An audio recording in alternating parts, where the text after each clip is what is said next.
ಜನ್ಮಾದ್ಯಸ್ಯ ಯತೋನ್ಮಯಾದಿತರತಶ್ಚಾರ್ಥೇಷ್ವಭಿಜ್ಞಸ್ವರಾಟ್ ತೇನೇ ಬ್ರಹ್ಮಹೃದಾಯ ಆದಿಕವಯೇ ಮುಹ್ಯಂತಿ M ಸೂರಯಃ ತೇಜೋ ವಾರಿಮೃದಾಂ ಯಥಾ ವಿನಿಮಯೋ ಯತ್ರ ತ್ರಿಸರ್ಗೋ ಮೃಷಾ ಧಾಮ್ನಾ ಸ್ವೇನ ಸದಾ ನಿರಸ್ತಃ ಕುಹಕಂ ಸತ್ಯಂ ಪರಂ ಧೀಮಹಿ.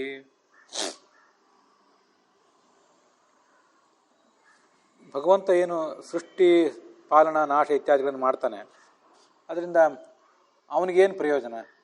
ಅವನಿಗೇನು ಪ್ರಯೋಜನ ಇಲ್ಲ, ಆದರೆ ಅದು ವ್ಯರ್ಥ ಅಲ್ವಾ? ಅಂದರೆ ಅವನಿಗೆ ಪ್ರಯೋಜನ ಇಲ್ಲದೆ ಹೋದರೂ ನಮಗೆ ಪ್ರಯೋಜನ ಇದೆ ಅನ್ನೋದನ್ನೆಲ್ಲ ಎತ್ರ ತ್ರಿಸರ್ಗೋಮೃಷ ಅಂತ ಹೇಳಿತು. ನಮಗಾದರೂ ಏನು ಪ್ರಯೋಜನ? ಪ್ರಯೋಜನ ಅಂದರೆ ನಮ್ಗೆ ಅಪೇಕ್ಷಿತವಾದದ್ದು, ನಮಗದು ಇಷ್ಟ ಆಗಿದ್ದರೆ ಅದು ಅದನ್ನು ಪ್ರಯೋಜನ ಅಂತಾರೆ. ಇಷ್ಟೆಲ್ಲ ಕಷ್ಟಪಟ್ಟುಕೊಂಡು ಈ ಸಂಸಾರದಲ್ಲಿ ನಾನಾ ಥರದ ಏಳು ಬೀಳುಗಳನ್ನು ಅನುಭವಿಸಿ ಮುಂದುವರಿಯುವುದಾದರೆ ನಾವು ನಮಗಾದರೂ ಇದರಿಂದ ಪ್ರಯೋಜನ ಏನು ಅಂತ ಒಂದು ಜಿಜ್ಞಾಸೆ ಏನಿತ್ತು, ಅದನ್ನು ಕಳೆದ ದಿವಸದಿಂದ ನೋಡ್ತಾ ಇದ್ದೀವಿ. ಪ್ರಯೋಜನ ಅಂದರೆ ನಮಗಿಷ್ಟವಾದದ್ದೇ ಪ್ರಯೋಜನ ಆಗಬೇಕಾಗಿಲ್ಲ, ನಮಗೇನು ಆಗಬೇಕಾಗಿದೆಯೋ ಅದು ಪ್ರಯೋಜನ, ಕೆಲಸ ಅಂತ ಅರ್ಥ. ಪ್ರಯೋಜನ ಅನ್ನೋದನ್ನು ನಾವು ನಮ್ಮ ಮೂಗಿನ ನೀರಿಗೆ ವ್ಯಾಖ್ಯಾನ ಮಾಡ್ತೇವೆ, ಇದು ನಮ್ಮ ಸ್ವಭಾವ. ಪ್ರಯೋಜನ ಅಂತಲ್ಲ, ಯಾವುದನ್ನೇ ಧರ್ಮ ಕಾನೂನು ಎಲ್ಲನೂ ಕೂಡ ನಮ್ಮ ಸ್ವಭಾವಕ್ಕೆ ತಕ್ಕಂತೆ ನಾವು ವ್ಯಾಖ್ಯಾನ ಮಾಡ್ತೇವೆ. ಆದರೆ ಪ್ರಯೋಜನ ಅನ್ನುವುದನ್ನು ಭಗವಂತ ತನ್ನ ಸ್ವಭಾವಕ್ಕೆ ತಕ್ಕಂತೆ ವ್ಯಾಖ್ಯಾನ ಮಾಡ್ಕೊಂಡಿದ್ದಾನೆ. ಇದು ಅವನ ಸ್ವಭಾವ, ಜಗತ್ತಿನ ಸೃಷ್ಟಿಯಾದಿಗಳನ್ನು ಮಾಡುವುದು ಅವನ ಸ್ವಭಾವ. ಅಪ್ರಮೇಯೋ ನಿಯೋಜ್ಯಶ್ಚ ಸ್ವಯಂ ಕಾಮಗಮೋ ವಶಿ ಬಾಲಃ ಕ್ರೀಡನಕೈರ್ಯದ್ವತ್ ಕ್ರೀಡತ್ಯಸ್ಮಾಭಿರ್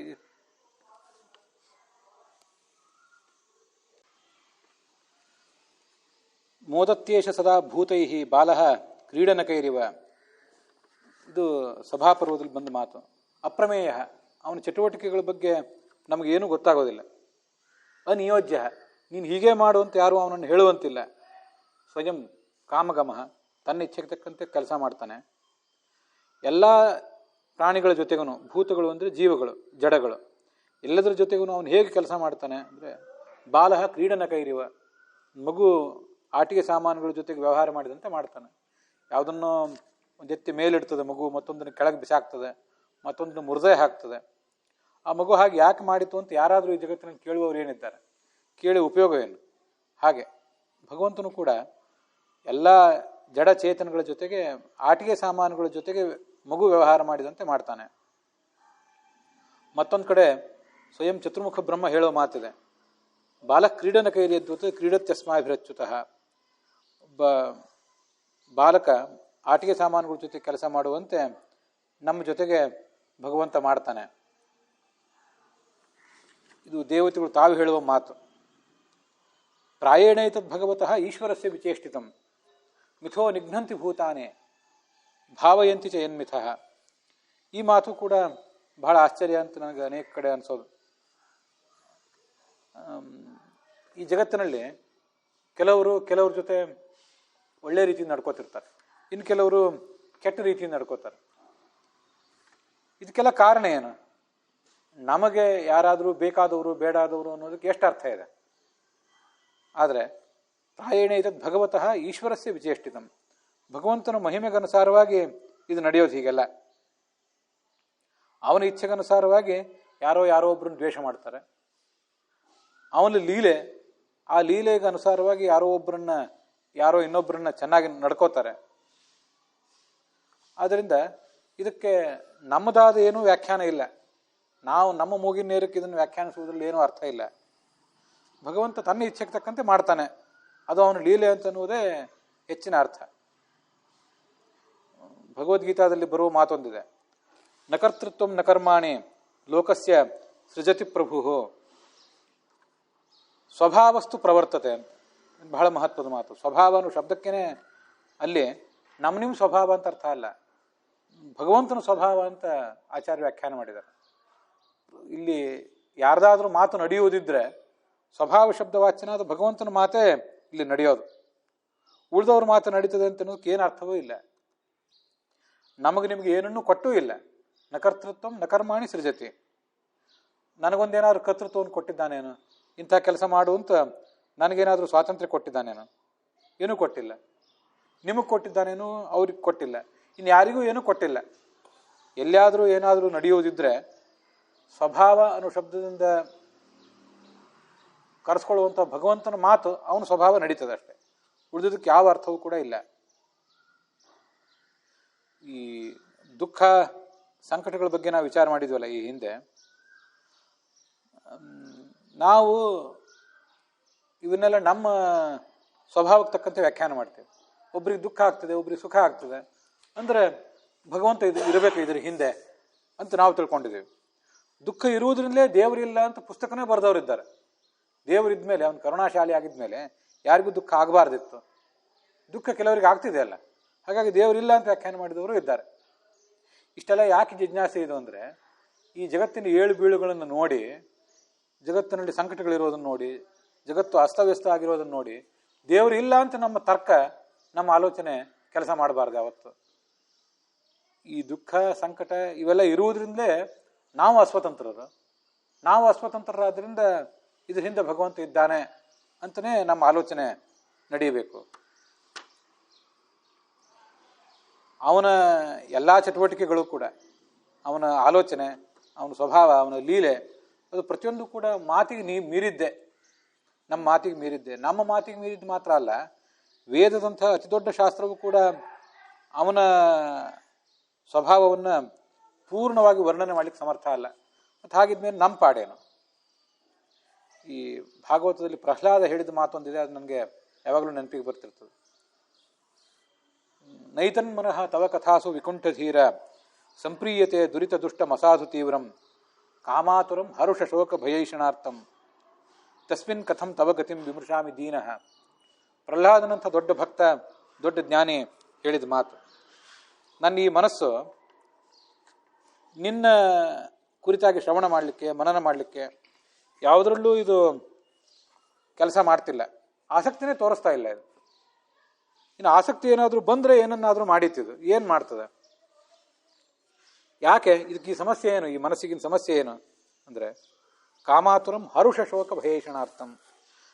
ಒಂದು ಕ್ಷಣದಲ್ಲಿ ಹರ್ಷ, ಮತ್ತೊಂದು ಕ್ಷಣದಲ್ಲಿ ದುಃಖ, ಶೋಕ ಅಂದರೆ ದುಃಖ, ಮತ್ತೊಂದು ಕ್ಷಣದಲ್ಲಿ ಭಯ.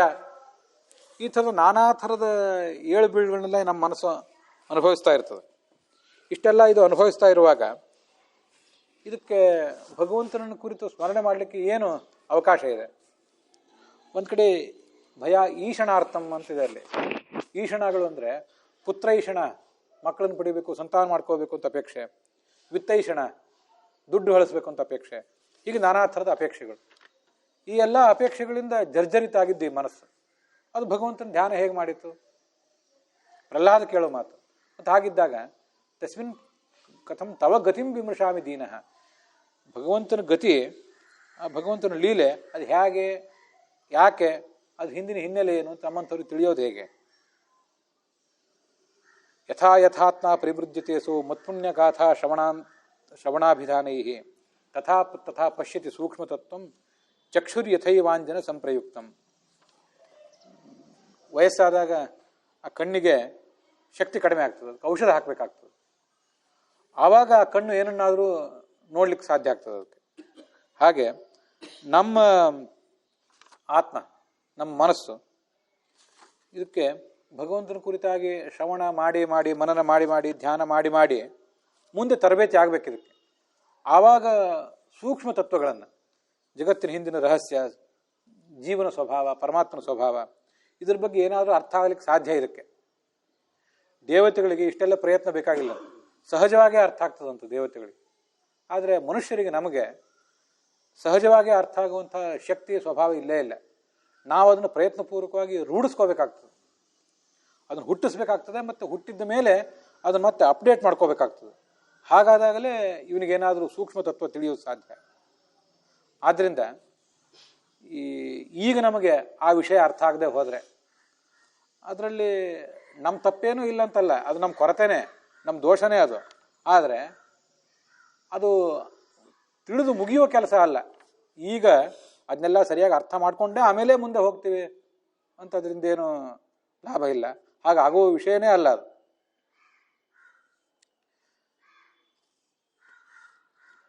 ಅದರಿಂದ ನಮ್ಗೆ ಉಳಿಯೋ ಮಾರ್ಗ ಏನು? ಹಾಗಾದ್ರೆ ನಾವೇನು ಮಾಡಬೇಕು ಅಂತ ಒಂದು ಪ್ರಶ್ನೆ ಉಳಿತದಲ್ಲ. ಭಗವಂತನ ಸ್ವಭಾವ ತಿಳಿಯೋದಿಲ್ಲ ಅಂತಂದರೆ ಹಾಗಾದ್ರೆ ಅದು ನಾವು ಮಾಡಬೇಕಾದ ಕೆಲಸ ಏನು? ನಮಗೊಂದು ಈಗಿನ ಕರ್ತವ್ಯದ ಬೋಧನೆ ಏನು? ಭಗವಂತ ತಿಳಿಯೋದಿಲ್ಲ, ಅವನ ಸ್ವಭಾವ ತಿಳಿಯೋದಿಲ್ಲ, ನಮ್ಮದೇ ನಮಗೆ ತಿಳಿಯೋದಿಲ್ಲ, ಲೌಕಿಕ ವಿಷಯವೇ ತಿಳಿಯೋದಿಲ್ಲ. ಹಾಗಿದ್ದಾಗ ಮಾಡಬೇಕೇನು ಅಂತ ಪ್ರಶ್ನೆ ಬಂದರೆ, ಈ ಹಿಂದೆ 2-4 ಸರಿ ಇದೊಂದು ದೃಷ್ಟಾಂತ ಹೇಳಿದ್ದೆ. ಆದರೂ ಆ ದೃಷ್ಟಾಂತ ಎಷ್ಟು ಸರಿ ಹೇಳಿದರೂ ಮತ್ತೆ ನಮಗದು ಉದ್ಬೋಧಕನೇ, ಉತ್ತೇಜಕನೇ. ತೇನ್ಸಿಂಗ್ ಎವರೆಸ್ಟ್ ಏರಿದೆ. ಯಾಕೆ ಏರಿದ ಅಂತ ಯಾರೋ ಅವ್ನು ಕೇಳಿದ ಪತ್ರಕರ್ತರು. ಈಗಿನ ಕಾಲದಲ್ಲಿದ್ದಂತೆ ಆ ಕಾಲದಲ್ಲಿ ಅಷ್ಟೆಲ್ಲ ಕ್ರೀಡಾ ಚಟುವಟಿಕೆಗಳಿಗೆ ಸ್ಪಾನ್ಸರ್ ಮಾಡುವವರು ಯಾರೂ ಇರ್ತಿರ್ಲಿಲ್ಲ. ಅಷ್ಟು ದುಡ್ಡು, ಅಷ್ಟು ಖ್ಯಾತಿ, ಗ್ಲಾಮರ್ ಎಲ್ಲ ಇರ್ತಿರ್ಲಿಲ್ಲ. ಯಾಕೆ ಏರಿದ್ರಿ ಅಂತ ಅವ್ನು ಯಾರೋ ಕೇಳಿದರು. ಅವನು ಅಲ್ಲಿತ್ತು, ನಾನು ಏರಿದೆ ಅಂತ ಇಷ್ಟೇ ಉತ್ತರ ಹೇಳಿದೆ. ಎವರೆಸ್ಟ್ ಅಂದ್ರೇನು? ಜಡವಾದ ವಸ್ತು. ಆ ಜಡವಾದ ವಸ್ತು ಆದರೆ ಜಗತ್ತಿನ ಅತ್ಯುನ್ನತ ವಸ್ತು. ಇವನು ಏರಿದಾಗ ಆ ಜಡವಾದ ವಸ್ತು ಅವನನ್ನು ಕರ್ಕೊಂಡು ಅವನಿಗೊಂದು ಶಬಾಸ್ ಅಂದು ಒಳ್ಳೆ ಕೆಲಸ ಮಾಡಿದ್ವಿ ಅಂತ ತೊಡೆ ಮೇಲೆ ಕೂಡಿಸ್ಕೊಂಡು ಹೊಗಳಿ ಏನಾರು ಮಾಡ್ತದ? ಏನೂ ಇಲ್ಲ. ಒಂದು ಜಡವಾದ ವಸ್ತುವಿನ ಬಗ್ಗೆ ಅಂಥ ಪ್ರಬಲವಾದ ಆಕರ್ಷಣೆ ಅವನಿಗಿರೋದಾದರೆ, ಮತ್ತೆ ಅದನ್ನು ಏರುವಾಗ ಅಲ್ಲಿರುವ ಏಳು ಬೀಳುಗಳು, ಕಷ್ಟ ನಷ್ಟಗಳು ಅವೇನು ಕಡಿಮೆದಲ್ಲ. ಎಷ್ಟೋ ಜನ ಪ್ರಾಣನೇ ಕಳ್ಕೊಂಡಿರ್ತಾರೆ. ಅಂಥದ್ರಲ್ಲಿ ಆ ಜಡವಾದ ವಸ್ತುವನ್ನು ಏರಬೇಕು ಅಂತ ಅಂಥ ಒಂದು ದೊಡ್ಡ ಹಂಬಲ ಇರೋದಾದರೆ, ಜಡವಾದ ವಸ್ತು ಅವನಿಗೆ ಅಷ್ಟೊಂದು ಉತ್ತೇಜನ, ಉದ್ಬೋಧನ ಕೊಡೋದಾದರೆ, ಜಗತ್ತಿನ ಎಲ್ಲ ಎತ್ತರಕ್ಕಿಂತಲೂ ಅತಿ ಹೆಚ್ಚು ಎತ್ತರದ ವಸ್ತು ಅಂದರೆ ಭಗವಂತ. ಸಾ ಕಾಷ್ಠ ಸಾ ಪರಾಗತಿ. ಈಗ ನಮಗೆ ಭಗವಂತನ ಸ್ಪರ್ಶ, ಭಗವಂತನ ಶಬ್ದ, ಅವನ ನೋಟ ನಮಗೆ ಸಿಗದೇ ಇರಬಹುದು. ಆದರೆ ಆ ಎತ್ತರ ಏರಿದ ಮೇಲೆ ಭಗವಂತ ನಮ್ಮನ್ನು ತನ್ನ 2 ಕೈಗಳಿಂದ ಕರ್ಕೋತಾನೆ. ವೇದದಲ್ಲಿ ಮಾತಿದೆ, ಸಹ ಆಯಸ್ತಃ ಪಿತುರರ್ಧಂ ವಿವೇಶ ಅಂತ. ಜೀವ ಸಂಸಾರದಲ್ಲಿ ದಣದು ಕೊನೆಗೆ ತಂದೆ ಮನೆಯನ್ನು ಹೋಗಿ ಸೇರ್ತಾನಂತ. ಪಿತುಹು ನಮಗೆ ತಂದೆ, ಅವನ ಮನೆಗೆ ಹೋಗಿ ಸೇರ್ತಾನೆ. ಆ ತಂದೆ ಅವನನ್ನು ಬಾ ಅಂತ ಕರ್ಕೋತಾನೆ. ಹೀಗೆ ಚೇತನನಾದಂಥ ಭಗವಂತ ಅಷ್ಟು ಉದ್ಬೋಧನ, ಉತ್ತೇಜನ ನಮಗೆ ಕೊಡಬೇಕು. ಕೊಡ್ತಿಲ್ಲ ಅಂದ್ರೆ ಅದು ನಮ್ಮ ದೋಷ. ಜಡವಾದ ವಸ್ತು ಅಷ್ಟು ಮಾಡಿದೆ ಅಂದರೆ ಚೇತನ ಯಾಕೆ ಮಾಡಬಾರ್ದು ನಮಗೆ? ಅದು ನಮ್ಮ ದೋಷ ಅಷ್ಟೆ. ಅದು ಬಿಟ್ಟು ಯಾವುದೋ ಲೌಕಿಕ ವಸ್ತುಗಳೇ ನಮ್ಮನ್ನು ಕೈ ಬೀಸಿ ಸೆಳಿತವೆ ತಮ್ಮ ಕಡೆ ಅಂತಂದರೆ ಅದು ನಾವಿರುವ ಹಂತವನ್ನು ತೋರಿಸ್ತದೆ. ನಮ್ಗೆ ಅದೇ ಸೇರ್ತದೆ, ಇದು ಸೇರ್ತಿಲ್ಲ ಅಂದರೆ ಅದಕ್ಕೇನು ಮಾಡ್ಲಿಕ್ಕೆ ಬರೋದಿಲ್ಲ.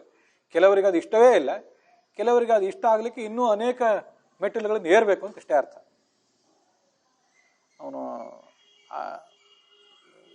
ತೇನಸಿಂಗನೇ ಮತ್ತು ಅವನ ಜೊತೆಗೆ ಹತ್ತಿದವರು ಕೆಲವರು ಅದನ್ನು 2-3 ಸರಿ ಏರ್ಲಿಕ್ಕೆ ಹೋಗಿ ವಿಫಲರಾದ್ಮೇಲೆ ಅವ್ರು ಬಂದು ಅಲ್ಲಿ ಕೂತ್ಕೊಂಡು ಒಂದು ಮಾತು ಹೇಳಿದ್ರಂತೆ.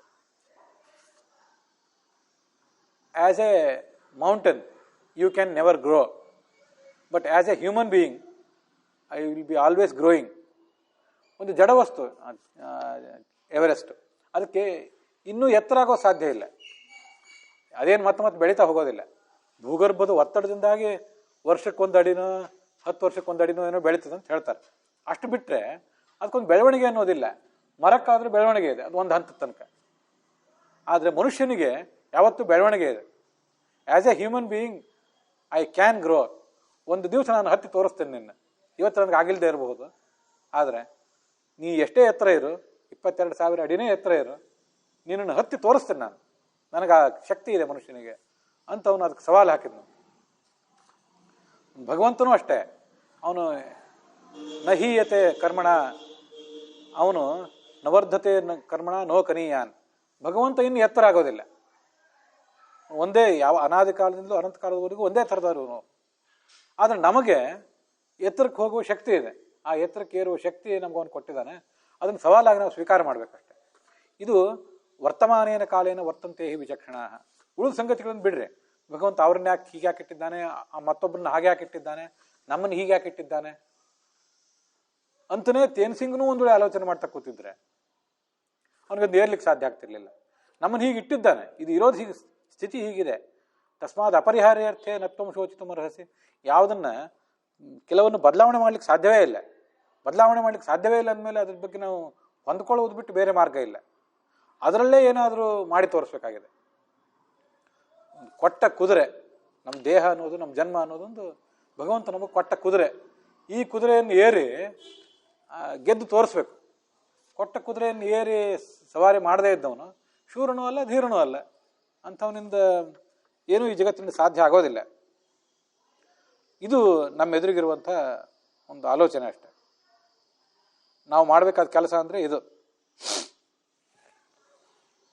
ಆದ್ದರಿಂದ ಭಗವಂತನಿಗೆ ಈ ಸೃಷ್ಟಿ ವ್ಯರ್ಥ, ಉಳಿದವರು ನಮಗೆ ಸಫಲ ಇದು ಅಂತ ಹೇಳುವಾಗಲೂ ಕೂಡ ನಮಗಿದು ಯಾವ ದೃಷ್ಟಿಯಿಂದ ಸಫಲ ಅಂತ ವಿಚಾರ ಮಾಡ್ತಾ ಹೋದಾಗ ನಮಗೆ ಸಫಲ ಅಂತ ಕಾಣುವಾಗ ನಾವು ನಮ್ಮ ಮೂಗಿನ ನೇರಕ್ಕೆ ವ್ಯಾಖ್ಯಾನ ಮಾಡ್ತೀವಿ. ಇಂಥ ಕೆಲಸ ಅದನ್ನು ಪ್ರಧಾನಮಂತ್ರಿಯೇ ಮಾಡಲಿ, ರಾಷ್ಟ್ರಪತಿಯೇ ಮಾಡಲಿ, ಭಗವಂತನೇ ಮಾಡಲಿ, ನಮ್ಮ ಮೂಗಿನ ನೇರಕ್ಕೆ ಮಾಡಬೇಕು. ಯಾಕೆಂದರೆ ನಮ್ಮ ಮೂಗಿನ ನೇರಕ್ಕೆ ಹೆಂಡತಿ ಕೆಲಸ ಮಾಡಬೇಕು, ನಮ್ಮ ಮೂಗಿನ ನೇರಕ್ಕೆ ಗಂಡ ಕೆಲಸ ಮಾಡಬೇಕು ಅಂತ ನಮ್ದೆಲ್ಲ ನಿರೀಕ್ಷೆ ಇರ್ತದೆ. ಆಳು ಕಾಳು ಮಕ್ಕಳು ಮೊಮ್ಮಕ್ಕಳು ಎಲ್ಲರೂ ನಮ್ಮ ಮೂಗಿನ ನೇರಕ್ಕೆ ಇದ್ದರೆ ನಮಗದು ಇಷ್ಟ. ಆದರೆ ಜಗತ್ತು ನಡೀಲಿಕ್ಕೆ ಅದರದೇ ಆದ ಒಂದು ವಿಧಾನ ಇದೆ. ಅದಕ್ಕೆ ನಾವು ಹೊಂದ್ಕೊಂಡ್ರೆ ಅದು ನಮ್ಗೆ ಇಷ್ಟ ಆಗಬೇಕು. ನಮ್ಮ ಇಷ್ಟಕ್ಕೆ ತಕ್ಕಂತೆ ಅದು ಕೆಲಸ ಮಾಡಬೇಕಾಗಿಲ್ಲ, ಅದಕ್ಕೆ ನಾವು ಹೊಂದ್ಕೋಬೇಕಷ್ಟೆ. ಹಾಗೆ ಹೊಂದ್ಕೊಂಡ್ರೆ ಎಲ್ಲವೂ ಇಷ್ಟನೇ ಆಗಿಬಿಡ್ತದೆ. ಆವಾಗ ಇಷ್ಟ ಅನಿಷ್ಟ ಅನ್ನೋದಕ್ಕೇನೆ ಹೆಚ್ಚಿನ ಅರ್ಥ ಉಳಿಯೋದಿಲ್ಲ. ಅದಕ್ಕೆ ಅಪಾರವಾದ ಜೀವನಾನುಭವ ಬೇಕಾಗ್ತದೆ. ಆ ಜೀವನಾನುಭವದಿಂದ ನಮ್ಗೆ ಅದು ಗೊತ್ತಾಗ್ತದೆ. ತೀರಾ ಸಣ್ಣ ವಯಸ್ಸಿನಲ್ಲಿ ನಮಗೆ ಈ ಜಗತ್ತಿನ ರೀತಿಗಳೇ ಅನೇಕ ಅರ್ಥ ಆಗೋದಿಲ್ಲ. ಸ್ವಲ್ಪ ಅಪಾರ ವಯಸ್ಸಿನಲ್ಲಿ ನಮಗಿದೆಲ್ಲ ತಿಳುವಳಿಕೆಗೆ ಬಂದಿತ್ತಷ್ಟೇ. ಆದ್ದರಿಂದ ಒಂದು ಯಾವುದೋ ಬೇರೆ ದೃಷ್ಟಿಯಿಂದ ನೋಡ್ಲಿಕ್ಕೆ ಹೋದರೆ ಈ ಸೃಷ್ಟಿ ಭಗವಂತನಿಗೂ ವ್ಯರ್ಥವೇ, ನಮಗೂ ವ್ಯರ್ಥವೇ ಒಂದು ದೃಷ್ಟಿಯಿಂದ ನೋಡ್ಲಿಕ್ಕೆ ಹೋದರೆ. ಮತ್ತೊಂದು ದೃಷ್ಟಿಯಿಂದ ನೋಡ್ಲಿಕ್ಕೆ ಹೋದರೆ ಭಗವಂತನಿಗೆ ವ್ಯರ್ಥ, ನಮಗೆ ಮಾತ್ರ ಸಫಲ. ಯಾಕಂದ್ರೆ ನಮಗೆ ಬೇಕಾದ ಪ್ರಯೋಜನ ಆಗ್ತದೆ, ಇನ್ನೊಬ್ರು ಯಾರಿಗೋ ಒಬ್ರಿಗೆ ಬೇಕಾದ ಪ್ರಯೋಜನ ಆಗೋದಿಲ್ಲ. ತಾಮಸರಿಗೆ ಈ ಸೃಷ್ಟಿಯಿಂದ ಏನು ಉಪಯೋಗ? ಯಾಕಂದ್ರೆ ನಾಳೆ ಅವ್ರು ದುರ್ಗತಿಗೆ ಹೋಗೋರು, ಶಾಶ್ವತವಾದ ದುರ್ಗತಿಗೆ ಹೋಗೋರು. ಅವ್ರಿಗೆ ಅದರಿಂದ ಏನು ಪ್ರಯೋಜನ ಇಲ್ವಲ್ಲ ಅಂತಂದ್ರೆ ಪ್ರಯೋಜನ ಅವ್ರಿಗಿಲ್ದೇ ಇರ್ಬೋದು, ಅವ್ರಿಗದು ಮೃಷಾನೆ. ಭಗವಂತನಿಗೂ ವ್ಯರ್ಥ, ಅವರಿಗೂ ವ್ಯರ್ಥ. ಇನ್ಯಾರಿಗೆ ಸಫಲ ಅದು ಅಂದರೆ ಉಳಿದ ಜಗತ್ತಿಗೆ ಅದು ಸಫಲ. DVG ಅವರು ತಮ್ಮ ದೇವರು ಅಂತ ಒಂದು ಪುಸ್ತಕದಲ್ಲಿ, ದೇವರು ಇಲ್ಲ ಅಂತ ಏನ್ ಮೂರ್ತಿರಾವ್ ಒಂದು ಪುಸ್ತಕ ಬರೆದಿದ್ರು.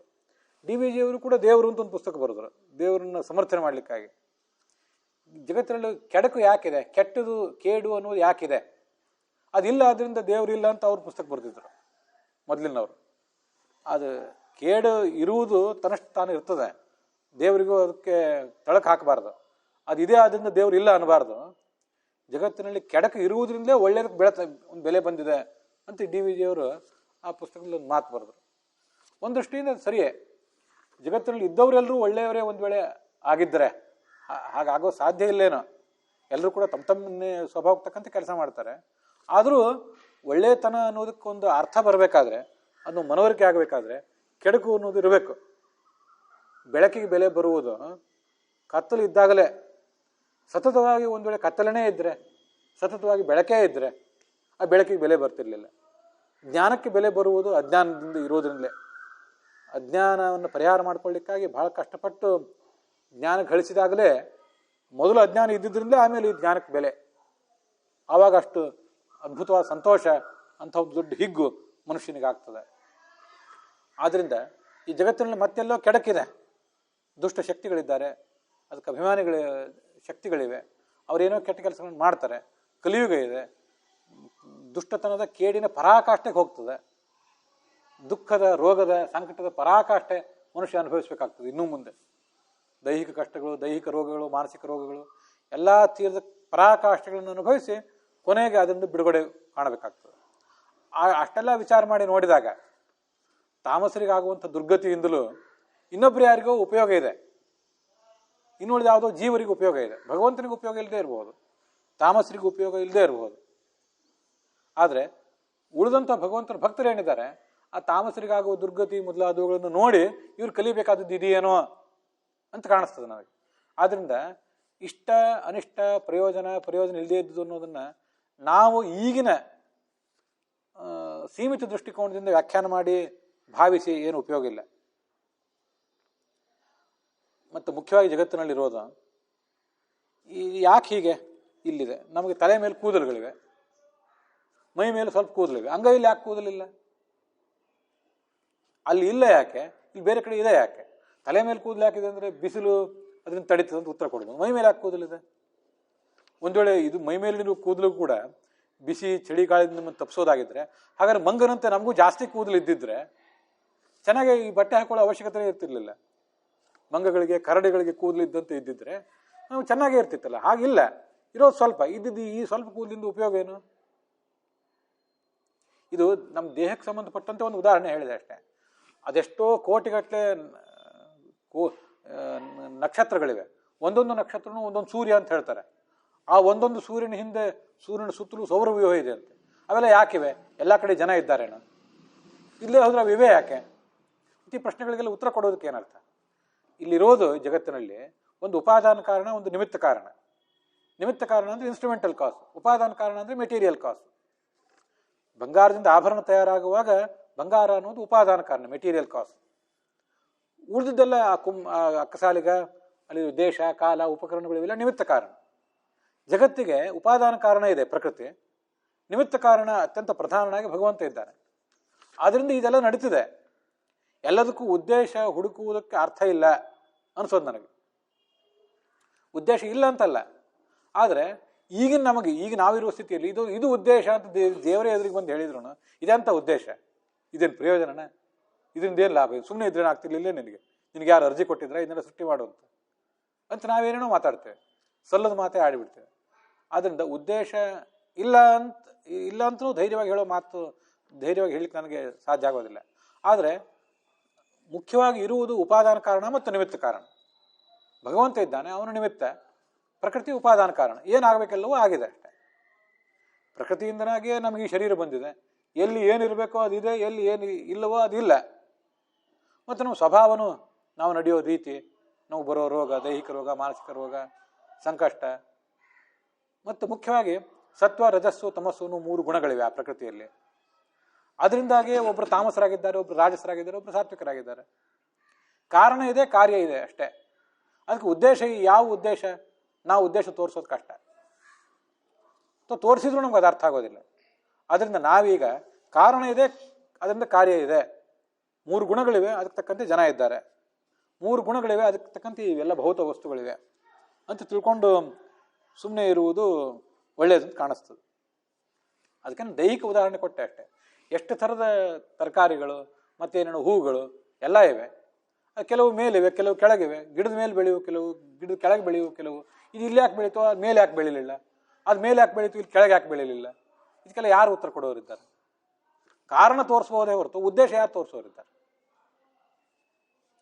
ತೆಂಗಿನ ಗಿಡದ ಮೇಲೆ ಎಳ್ನೀರು ಇರೋಬೋದು, ಕೆಳಗಿದ್ದರೆ ಕಡ್ಕೊಂಡು ಕುಡಿಲಿಕ್ಕೆ ಸುಲಭ ಆಗ್ತಿತ್ತು, ಹೌದು? ಇಲ್ಲಲ್ಲ, ಕಾರಣ ಅಲ್ಲಿದೆ ಅಷ್ಟೇ. ಕಾರಣ ಅದನ್ನ ಮೇಲಿಟ್ಟಿದೆ, ಇನ್ನೊಂದು ಯಾವುದೋ ಕುಂಬಳಕಾಯೋ ಮೊದಲಾದನ್ನ ಕೆಳಗಿಟ್ಟಿದೆ. ಕಾರಣ ಕಾರ್ಯಗಳಿಂದ ಆಲೋಚನೆ ಮಾಡ್ಬೇಕಷ್ಟೆ. ನಾನು ಅನೇಕ ಬಾರಿ ಒಬ್ಬನೇ ಕೂತ್ಕೊಂಡು ಆಲೋಚನೆ ಮಾಡೋದಿದೆ. ಆನೆ ಆಗಿದೆ, ಆನೆ ಇರುವೆ ಯಾಕಾಗಿಲ್ಲ? ಒಂದು ವೇಳೆ ಆನೆಗಳು ಇರುವೆಗಳಂತೆ ಇದ್ದಿದ್ರೆ ಅವುಗಳಿಗೆ ಕಡಿಮೆ ಆಹಾರ ಸಾಕಾಗ್ತಿತ್ತಲ್ಲ. ಅಂದರೆ ಜಗತ್ತಿನಲ್ಲಿ ಕಡಿಮೆ ಆಹಾರದಿಂದ ಅವು ಬದುಕ್ತಿದ್ವು, ಆವಾಗ ಆಹಾರದ ಕೊರತೆ ಏನಾಗ್ತಿರ್ಲಿಲ್ಲ ಅಂತ ನಾನು ಆಲೋಚನೆ ಮಾಡಿದೆ. ಹಾಗಾದ್ರೆ ಅಂದ್ರೆ ನನ್ನೂ ಯಾರು ಕೇಳ್ತಾರೆ, ನೀವಾದ್ರೂ ಮನುಷ್ಯರು ಯಾಕಾಗಿದ್ದೀರಿ? ನೀವು ಇರುವೆ ಅಂತ ಇದ್ದಿದ್ರೆ ಇಲ್ಲಿ ಯಾರೂ ಬೇಡ, ಆನೆಯೂ ಬೇಡ, ಜಿರಾಫೆಯೂ ಬೇಡ, ಒಂಟೆಯೂ ಬೇಡ, ಮನುಷ್ಯನೂ ಬೇಡ, ಎಲ್ಲರೂ ಇರುವೆಗಳೇ ಆಗಿದ್ರೆ ಆಹಾರದ ಕೊರತೆ ಆಗ್ತಿರ್ಲಿಲ್ಲಲ್ಲ. ಹೀಗೆ ಕೇಳುವುದಕ್ಕೆ ಅರ್ಥ ಏನಿದೆ? ಜಗತ್ತಿನಲ್ಲಿ ಆನೆಯಾಗಿ ಒಂದು ಪ್ರಾಣಿ ಬೆಳೀಲಿಕ್ಕೆ ಬೇಕಾದ ಕಾರಣ ಇದೆ, ಇರುವೆಯಾಗಿ ಬೆಳೀಲಿಕ್ಕೆ ಇನ್ನೊಂದು ಕಾರಣ ಇದೆ. ಅದರಿಂದ ಇವೆಲ್ಲ ಆಗಿದೆ ಅಷ್ಟೆ ಅಂತ ನಾನು ಇದು ಪ್ರಶ್ನೆ ಕೇಳುವಾಗಲೇ ಕೆಲವು ಸರಿ ವಿಚಿತ್ರವಾದ ಪ್ರಶ್ನೆ. ಹೀಗೆ ಪ್ರಶ್ನೆ ಬರಬೇಕಾ ಬರಬಾರ್ದಾ ಅಂತನೂ ಕೆಲವು ಸರಿ ಗೊಂದಲ ಆಗಬಹುದು. ಆದರೆ ನನಗೆ ಬಂದದ್ದು ಹೌದು, ಬಂದಾಗ ನಾನು ಈ ಥರ ಆಲೋಚನೆ ಮಾಡಿದ್ದು ಹೌದು. ಇದೇ ಅಷ್ಟೆ. ಈ ತೀರಾ ಏಕಕೋಶ ಜೀವಿಗಳು, ತೀರಾ ಸೂಕ್ಷ್ಮ ಜೀವಿಗಳು, ಕಣ್ಣಿಗೆ ಕಾಣದಂಥ ಸೂಕ್ಷ್ಮ ಜೀವಿಗಳಿವೆ, ಸೂಕ್ಷ್ಮ ದರ್ಶಕದಿಂದಲೇ ನೋಡಬೇಕಾದ ಜೀವಿಗಳಿವೆ. ಒಂದು ಕಡೆ ನೀಲ ತಿಮಿಂಗಿಲ ಸೃಷ್ಟಿಯಲ್ಲಿ ಅತಿ ದೊಡ್ಡದಂಥದ್ದು, ಸಾಮಾನ್ಯ ತಿಮಿಂಗಿಲಕ್ಕಿಂತ ದೊಡ್ಡದಂತ. ಅಂಥ ದೊಡ್ಡ ದೊಡ್ಡ ಪ್ರಾಣಿಗಳು ಇವೆ. ಸಣ್ಣ ಸಣ್ಣ ಗ್ರಹಗಳಿವೆ ಆಕಾಶದಲ್ಲಿ, ಅತಿ ದೊಡ್ಡ ಗ್ರಹಗಳು ಇವೆ. ಭೂಮಿಗಿಂತ 100 ಪಟ್ಟು ದೊಡ್ಡದು ಈ ಗುರುಗ್ರಹ ಅಂತಾರೆ, 1000 ಪಟ್ಟು ದೊಡ್ಡದು, ಲಕ್ಷಗಟ್ಟಲೆ ದೊಡ್ಡದು ಸೂರ್ಯ ಅಂತಾರೆ. ಯಾಕೆ ಹಾಗಿವೆ? ಇವು ಯಾಕೆ ಹೀಗಿವೆ? ಕಾರಣ ಇದೆ, ಕಾರ್ಯ ಇದೆ ಅಷ್ಟೆ. ಉದ್ದೇಶ ಏನು ಅರ್ಥ ಆಗೋದಿಲ್ಲ.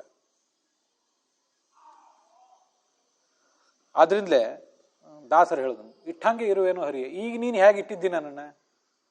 ಹೇಗೆ ಇಡಬೇಕು ಅಂತ ನಿನಗೆ ಗೊತ್ತಿದೆ, ಹಾಗೆ ಇಟ್ಟಿದ್ದಿ. ನಾನು ಅದ್ಯಾಕೆ ಹೀಗೆ ಇದ್ಯಾಕೆ ಹಾಗೆ ಅಂತ ಕೇಳೋದಕ್ಕೆ ಅರ್ಥ ಇಲ್ಲ. ನನಗಿರುವ ಕೆಲಸ ಏನೀಗ? ನಿನ್ನನ್ನು ಧ್ಯಾನಿಸೋದು ಅಷ್ಟೇ ನನ್ನ ಕೆಲಸ. ದೇವರು ದೊಡ್ಡವನು, ನಾನು ಸಣ್ಣವನು ಅಂತ ಆಲೋಚನೆ ಮಾಡಿ ನಾನು ಮುಂದುವರಿಯೋದಷ್ಟೇ ನನಗಿರೋದು. ಅದಕ್ಕಾಗಿ ಮಹಾಭಾರತದ ಒಂದು ಮಾತು ಯಾವಾಗಲೂ ನಂಗೆ ನೆನಪಿಗೆ ಬರ್ತಿರ್ತದೆ. ಆವಾಗಲೂ ಹೇಳಿದ್ದೆ, ತಸ್ಮಾತ್ ತ್ವಂ ಗಹನಾನ್ ಸರ್ವಾನ್ ತ್ಯಕ್ತ್ವಾ ಶಾಸ್ತ್ರಾರ್ಥ ವಿಸ್ತರಾನ್ ಅನನ್ಯಚೇತಾ ಧ್ಯಾಯಸ್ವ ನಾರಾಯಣ ಮಜಂ ವಿಭುಂ. ಶಾಸ್ತ್ರಾರ್ಥಗಳನ್ನು ತುಂಬ ಓದಿದೆಯಲ್ಲ, 12 ವರ್ಷಗಳ ಗಟ್ಟಲೆ ಓದಿದೆ, ಮತ್ತು ಪ್ರವಚನ ಮಾಡಿದೆ, ಮತ್ತು ಪುಸ್ತಕಗಳನ್ನು ಬರೆದಿ, ವಿಮರ್ಶೆ ಮಾಡಿದೆ, ಎಲ್ಲ ಮಾಡಿದೆ. ಅಥವಾ ಇನ್ಯಾರೋ ಒಬ್ಬರು, ಕೆಲವರು ಓದಿಲ್ಲ, ಸ್ವಂತ ಓದಿಲ್ಲ, ಇನ್ನೊಬ್ಬರ ಕಡೆಯಿಂದ ಕೇಳಿದರು. ಇದೆಲ್ಲ ಕಠಿಣ ಅಂತ ಅನಿಸ್ತಲ್ಲ, ಅರ್ಥ ಆಗಲಿಲ್ಲಲ್ಲ, ಇಷ್ಟು ವಿದ್ವಾಂಸ ಅಂತ ಅನಿಸ್ಕೊಂಡ ಮೇಲೂ ಅರ್ಥ ಆಗದೇ ಇರೋ ಸಂಗತಿಗಳಿವೆ ಅಲ್ಲ. ಹಾಗಾದ್ರೆ ಏನು ಮಾಡಬೇಕು ಅಂದರೆ, ತಸ್ಮಾತ್ ತ್ವಂ ಗಹನಾನ್ ಸರ್ವಾನ್ ತ್ಯಕ್ತ್ವಾ, ಅದನ್ನು ಬದಿಗಿಡು, ಪರಿತ್ಯಾಗ ಮಾಡುವಂತಲ್ಲ, ಪೆಂಡಿಂಗ್ ಇಡು. ಇದು ಯಾರಿಗೆ ಹೇಳಿದ್ದು ಅಂದರೆ ಆಶ್ಚರ್ಯ ಅನ್ನಿಸ್ತದೆ. ಧರ್ಮರಾಜನಿಗೆ ಭೀಷ್ಮ ಹೇಳೋ ಮಾತು. ಧರ್ಮರಾಜ ಅಂದರೆ ನ್ಯಾಯ, ನೀತಿ, ಧರ್ಮ, ಅಧರ್ಮ, ಪುಣ್ಯ, ಪಾಪ ತೀರ್ಮಾನ ಮಾಡಿ ನೋಡ್ಬೇಕು, ಅಷ್ಟು ಪಕ್ವವಾದ ವ್ಯಕ್ತಿತ್ವ ಇದ್ದವನು. ಯಾಕಂದ್ರೆ ಇಲ್ಲಿ ಯಾರೋ ನ್ಯಾಯಾಧೀಶರು, ಒಂದು ಯಾವುದೋ ಕೋರ್ಟು, ಪೊಲೀಸರು ತಪ್ಪು ನಡೆದರೆ ಈ ಜಗತ್ತೇ ಇರೋದು ಹೀಗೆ, ಅದಕ್ಕೆ ಯಾರು ಏನು ಮಾಡ್ಲಿಕ್ಕೆ ಬರ್ತದೆ. ಅವನು ಭಗವಂತನಿಂದ ನಿಯುಕ್ತ ಯಮ, ಜೀವಿಗಳ ಪಾಪ ಪುಣ್ಯ ತೀರ್ಮಾನ ಮಾಡಲಿ ಅವರಿಗೊಂದು ಗತಿ ಕಾಣಿಸ್ಲಿಕ್ಕೆ. ಅಂಥವನಿಗೆ ಧರ್ಮರಾಜನಾಗಿ ಹುಟ್ಟಿದಾಗ, ನೋಡು ನಿನಗೊಂದು ವೇಳೆ ಶಾಸ್ತ್ರದ ವಿಷಯ ಕಠಿಣ ಅಂತ ಕಾಣಿಸಿದರೆ ಅದನ್ನು ಬದಿಗಿಡು. ಅದು ಏನು ಮಾಡ್ಬೇಕು, ನಾನು ಬದಿಗಿಡು ಇಟ್ಟು ಏನು ಮಾಡಬೇಕು ಅಂತ ಕೇಳಿದರೆ, ಅನನ್ಯಚೇತಾ ಧ್ಯಾಯಸ್ವ ನಾರಾಯಣ ಮಜಂ ವಿಭುಂ. ಭಗವಂತ ದೊಡ್ಡವನು ತಪಾಸಣೆ ಮಾಡು ಏಕಾಗ್ರ ಮನಸ್ಸಿನಿಂದ. ಭೀಷ್ಮನಂತ ದೊಡ್ಡ ವ್ಯಕ್ತಿ, ಧರ್ಮರಾಜನಂತ ದೊಡ್ಡ ವ್ಯಕ್ತಿ ಹೇಳೋ ಮಾತು. ಮತ್ತು ಹಾಗಿದ್ದಾಗ ನಮ್ಮದೇನು ಗತಿ? ನಮಗೆ ಎಷ್ಟು ಶಾಸ್ತ್ರ ಅರ್ಥ ಆಗಿದೆ? 100 ವರ್ಷ ಸತತವಾಗಿ ಒಂದು ವಿದ್ಯಾಪೀಠದಲ್ಲೇ ಗುರುಕುಲದಲ್ಲಿ ಇದ್ದು ಓದಿದ್ರು ನಮ್ಗೆ ತಿಳಿಯುವುದೇ ಎಷ್ಟು? ಕೊನೆಗೂ 100 ಹೋಗಲಿ 1000 ವರ್ಷ ಇದ್ದು ಓದಿದ್ರು ಇನ್ನೂ ತಿಳಿಯಲಾದ ಸಂಗತಿಗಳು ಇದ್ದೇ ಇವೆ, ಗಹನವಾದಂಥ ಸಂಗತಿಗಳು ಇದ್ದೇ ಇವೆ ಶಾಸ್ತ್ರದಲ್ಲಿ. ನಾರಾಯಣ ಮಜಂ ವಿಭುಂ ಅನನ್ಯಚೇತಾ ಧ್ಯಾಯಸ್ವ. ಭಗವಂತನನ್ನ, ನಾರಾಯಣನನ್ನು ಧ್ಯಾನಿಸು, ನಾರಾಯಣ ಅಂತ ಧ್ಯಾನಿಸು. ಆ ಮಾತಿಗೆ ಸಂಸ್ಕೃತಕ್ಕೆ ಆಗ ಅರ್ಥ ಬರ್ತದೆ. ನಾರಾಯಣ ಅಂತ ಧ್ಯಾನಿಸುವುದು ಒಂದು ಏನರ್ಥ? ನಾರಾಯಣ ಶಬ್ದಕ್ಕೆ ಅನೇಕ ಅರ್ಥಗಳಿವೆ. ಅದ್ರಲ್ಲಿ ತುಂಬಾ ಸುಂದರವಾದ ಅರ್ಥ, ಬಹಳ ಪ್ರಧಾನವಾದ ಅರ್ಥ ಅಂದರೆ ಮಹಾಭಾರತದ್ದೇ ಮಾತಿದೆ, ನರಾಜ್ಯಾತಾನಿ ತತ್ವಾನಿ ನಾರಾಯಣೀತಿ ತತ್ವವಿದು. ಭಗವಂತ ನಾಶರಹಿತ. ನ ಅಂದರೆ ಇಲ್ಲ, ರ ಅಂದರೆ ನಾಶ, ನಾಶ ಇಲ್ಲದೆ ಇದ್ದ ಭಗವಂತನೇ ನರ. ಅವನಿಂದ ಹುಟ್ಟಿದ್ದು ಎಲ್ಲ ತತ್ವಗಳು, ಪ್ರಕೃತಿ, ಮಹತ್ತತ್ವ, ಅಹಂಕಾರ ತತ್ವ, ಪಂಚ ತನ್ಮಾತ್ರಗಳು, ಪಂಚಮಹಾಭೂತಗಳು, ಸ್ಥೂಲ ಮಹಾಭೂತಗಳು, ನಾವು ತಯಾರು ಮಾಡಿರುವ ಈ ಎಲ್ಲ ವಸ್ತುಗಳು, ನಮ್ಮ ದೇಹ, ನಿಮ್ಮ ದೇಹ, ಇವೆಲ್ಲ. ಮತ್ತು ಇದರೆಲ್ಲ ಅಭಿಮಾನಿ ದೇವತೆಗಳು. ಇವರೆಲ್ಲರೂ ಕೂಡ ಭಗವಂತನಿಂದ ಹುಟ್ಟುತ್ತಾರೆ. ಅದರಿಂದ ಅವುಗಳನ್ನ ನರನಿಂದ ಹುಟ್ಟಿದ್ರಿಂದ ನಾರ ಅಂತಾರೆ. ನಾರಾಯಣಿ ಅಯನಂ ಯಸ್ಯ ಸಹ ನಾರಾಯಣ. ಈ ಎಲ್ಲ ಸಂಗತಿಗಳು ಕೂಡ ಭಗವಂತನ ಸನ್ನಿಧಾನ ಪಾತ್ರ. ಶಿಲೆಯ ವಿಗ್ರಹ ಹೇಗೋ, ಕಟ್ಟಿಗೆ ಲೋಹದ ವಿಗ್ರಹ ಹೇಗೋ, ಹಾಗೆ ಪ್ರಕೃತಿಯಿಂದ ಹಿಡಿದು ಪ್ರತಿಯೊಂದು ಕೂಡ ನಮ್ಮ, ನಿಮ್ಮ, ಇನ್ನೊಬ್ಬರ, ಮತ್ತೊಬ್ಬರ, ಬಡವರ, ಬಲ್ಲಿದರ, ಪಂಡಿತರ, ಪಾಮರರ, ದೀನರ, ದಲಿತರ, ಉನ್ನತ ವರ್ಗದವರ ಎಲ್ಲರ ದೇಹಗಳು ಕೂಡ ಭಗವಂತನ ಸನ್ನಿಧಾನ ಪಾತ್ರ. ಆದ್ರಿಂದ ನಾರಾಯಣ. ನಾರಾಯಣನ ಶಬ್ದದಲ್ಲೇ ಆ ಅರ್ಥ ಇದೆ. ಮತ್ತೆ ನಾರಾಯಣನ ಶಬ್ದಕ್ಕೆ ಗುಣಪೂರ್ಣ ಅಂತ ಅರ್ಥ ಇದೆ. ನಾರಾಯಣನ ಶಬ್ದಕ್ಕೆ ದೋಷ ದೂರ ಅಂತ ಅರ್ಥ ಇದೆ. ನಾರಾಯಣನ ಶಬ್ದಕ್ಕೆ ಜ್ಞೇಯ ಅಂತ ಅರ್ಥ ಇದೆ. ನಾರಾಯಣಂ ಗುಣೈಸರ್ವೈರ್ ಉದೀರ್ಣಂ ದೋಷವರ್ಜಿತಂ, ಬ್ರಹ್ಮಸೂತ್ರ ಭಾಷ್ಯದ ಮೊದಲ ಶ್ಲೋಕ. ಗುಣಪೂರ್ಣ ಅಂತ ಅರ್ಥ ನಾರಾಯಣ ಶಬ್ದಕ್ಕಿದೆ. ಗುಣಪೂರ್ಣ ಅನ್ನೋ ಅರ್ಥವೇ, ದೋಷರಹಿತ ಅನ್ನೋ ಅರ್ಥವೇ ನಾರಾಯಣ ಶಬ್ದಕ್ಕಿದೆ. ಎರಡನೇ ಅರ್ಥ ಇದೆ. ಜ್ಞೇಯ, ನಮ್ಮೆಲ್ಲರಿಂದ ತಿಳಿಯಲ್ಪಡುವವನು ಅಂತ ಅರ್ಥ ಇದೆ. ಗಮ್ಯ, ನಾಳೆ ನಮಗೆ ಮುಕ್ತಿಯಲ್ಲಿ ಅವನು ಗಮ್ಯ, ಅವನು ನಾವು ಹೋಗಿ ಸೇರ್ತೀವಿ ಅನ್ನೋ ಅರ್ಥ ಅದರಲ್ಲಿದೆ. ಇಷ್ಟು ಭಗವಂತನ ಈಗ ಉಪಾಸನೆ ಮಾಡಿರಿ ಸಾಕು. ಅದು ಉಳಿದ್ರ ಬಗ್ಗೆ ಎಷ್ಟು ತಲೆ ಕೆಡಿಸ್ಕೊಳ್ಳೋದಿದ್ದೀರಿ? ಅದನ್ನು ಪೆಂಡಿಂಗ್ ಇಡ್ರಿ. ಒಂದು ಕಾಲದಲ್ಲಿ ನಿಮ್ಗೆ ಅದು ತಾನಾಗೇ ಅರ್ಥ ಆಗ್ತದೆ.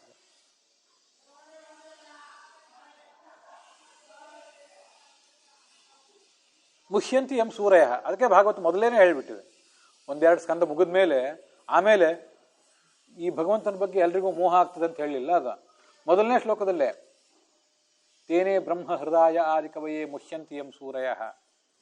ಚತುರ್ಮುಖ ಬ್ರಹ್ಮನಿಂದ ಹಿಡಿದು ಲಕ್ಷ್ಮೀದೇವಿ, ಚತುರ್ಮುಖ ಬ್ರಹ್ಮ, ಇವರಿಂದ ಹಿಡಿದು ಪ್ರತಿಯೊಬ್ಬರು ಕೂಡ ಇವನ ಬಗ್ಗೆ ಮೋಹನೇ ಹೊಂದ್ತಾರೆ. ಪೂರ್ಣವಾಗಿ ಯಾರಿಗೂ ಅರ್ಥ ಆಗೋದಿಲ್ಲ. ಅದೊಂದು ಶ್ಲೋಕ ಇದೆ, ಭಾಗವತದಲ್ಲೇ ಇದೆ ಅದು.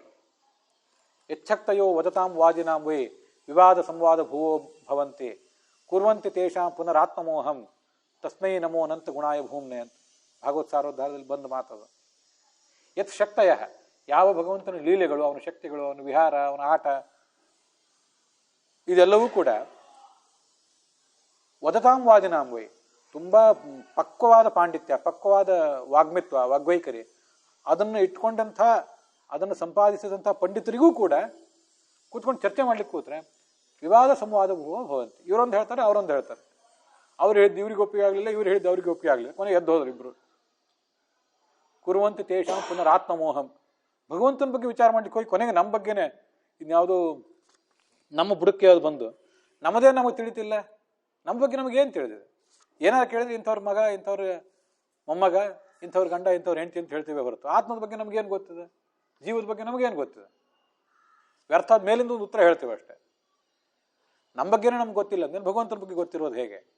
ಅದಕ್ಕೆ ತಿಳಿಯೋದೋ ನಿನ್ನ ಆಟ, ತಿರುಪತಿ ವೆಂಕಟ ದಾಸರ ಹಾಡೋದಕ್ಕೆಲ್ಲ ಹಿಂದೆ ಇಷ್ಟೊಂದು ಮನನ, ಇಷ್ಟೊಂದು ಮಥನ ಅವ್ರ ಮನಸ್ಸಲ್ಲಿ ನಡೆದಿರ್ತದೆ. ಅವ್ರು ಮಾಡ್ತಾನೆ.